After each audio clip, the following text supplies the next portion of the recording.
ঈদের সিনেমাকে ঘিরে রংপুরের প্রতিটি হলে কিন্তু এই মুহূর্তে জমজমাট রয়েছে এবং আমরা যেটি দেখছি যে হলের যে শোগুলো রয়েছে প্রতিটি শোই কিন্তু একেবারে হাউসফুল এবং দর্শনার্থী যারা রয়েছেন তারা কিন্তু সিনেমা দেখে তৃপ্তির যে ঢেকুর সেটি কিন্তু তারা প্রকাশ করছেন, তারা হর্ষধ্বনি দিচ্ছেন, তারা সিটি দিচ্ছেন, তারা যে বাংলা সিনেমার যে জয় জয়কর সেটি কিন্তু তারা প্রকাশ করছেন এবং তারা বলছেন যে বরাবরের মতো শাকিব খানের এই যে তাণ্ডব সিনেমা সেটি দেখে তারা আসলে বিনোদনের যে নির্যাস সেটি তারা পেয়েছেন এবং তারা বলছেন বরাবরের মতোই শাকিব খান যেমন বাংলা সিনেমাকে হিট যে সিনেমাগুলো উপহার দিচ্ছেন সেরকম সিনেমাই যদি বাংলা ইন্ডাস্ট্রিতে নির্মাণ হয় তাহলে বাংলা সিনেমার যে পুরনো ঐতিহ্য, পুরনো দিনের যে বাংলা সিনেমার সুনাম সেটি তারা ফেরত আসবে বলে তারা মনে করছেন।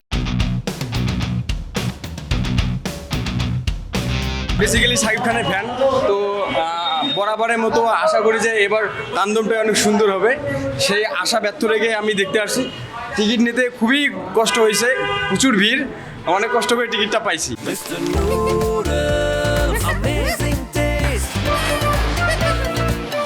সিনেমাটা আমি দ্বিতীয়বার দেখতেছি, তো একবার দেখা হয়েছে, যদিও শাকিব খানের মুভি এর আগেও দেখা হয়েছে, বরবাদ বলেন, প্রিয়তমা বলেন, সবগুলো ভালো লাগছে সে, কিন্তু বর্তমানে আফরান নিশো থাকার কারণে এই মুভিটা আর কি বাড়তি একটা সুন্দর একটা জোস একটা আমি বলবো আমার কাছ থেকে। যেমন আফরান নিশোর এখানে যখন লাস্টের দিকে যে ক্যামিওটা ছিল, মাসুদ সুরঙ্গ মাসুদ, হ্যাঁ আমার টাকা তুই মিকাইল, আমার টাকা তুই খাইতে পারবি না, এই যে এই ডায়লগটা একটা বাড়তি আকর্ষণ এখানে নিয়ে আসছে।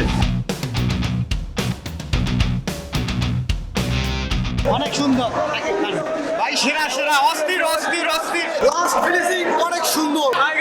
ছাদা করে দিব, ঘুমাইতে পারবি না। খুব ভালো দেখলাম শাকিব খানের ছবি, খুব ভালো হয়েছে। এরকম ছবি আসলে হ্যাঁ আমাদের বাংলাদেশে যে ফিল্মগুলি আছে বা হলগুলি আছে, হলগুলি টিকবে। এই জুলাই গণ অভ্যুত্থানে যে আন্দোলনটা হয়েছে সেই আন্দোলনটা পুরাই এখানে তুলে ধরা হয়েছে, আয়নাঘর বিষয়ে কিছু তুলে ধরা হয়েছে। ফিল্মগুলোতে যদি এরকম কিছু তুলে ধরা হয়, বাস্তবতা, কিছু লাভ স্টোরি কাহিনী না নিয়ে এই বাস্তবতা কি যদি তুলে ধরা হয় তাহলে আমরা দেখে মজা পাবো। খুব ভালো দর্শক আসতেছে, দর্শকও প্রশংসা করতেছে যে তাণ্ডব শাকিব খান ফাটাই দিছে। বারবার যদি এরকম ভালো সিনেমা আসে তাহলে দর্শক আসবে, ফলে হলমুখী দর্শক হবে। আমরাও আশা রাখি যে পুরনো সেই ঐতিহ্য হলে ফিরে আসবে। দর্শনার্থীর পাশাপাশি সিনেমা মালিক যারা রয়েছেন তারাও কিন্তু আমরা দেখছি যে এই ঈদের সিনেমাকে ঘিরে তৃপ্তির ঢেকুর তুলেছেন এবং তারা বলছেন যে বাংলা সিনেমার যে হারানো ঐতিহ্য ছিল, যে ঐতিহ্যগুলো আসলে না থাকবার কারণে বাংলা সিনেমা হলগুলো কিন্তু আসলে বন্ধ হয়ে যাবার পথে। তারা বলছেন যে এইরকম সিনেমাই যদি বাংলা ইন্ডাস্ট্রিতে বারবার নির্মাণ করা হয় তাহলে সিনেমা হলগুলো যেমন আসলে তাদের প্রাণ ফিরে পাবে, তেমনি বাংলা সিনেমার যে হারানো ঐতিহ্য সেই হারানো ঐতিহ্য আসলে পুনরুদ্ধার করা সম্ভব হবে।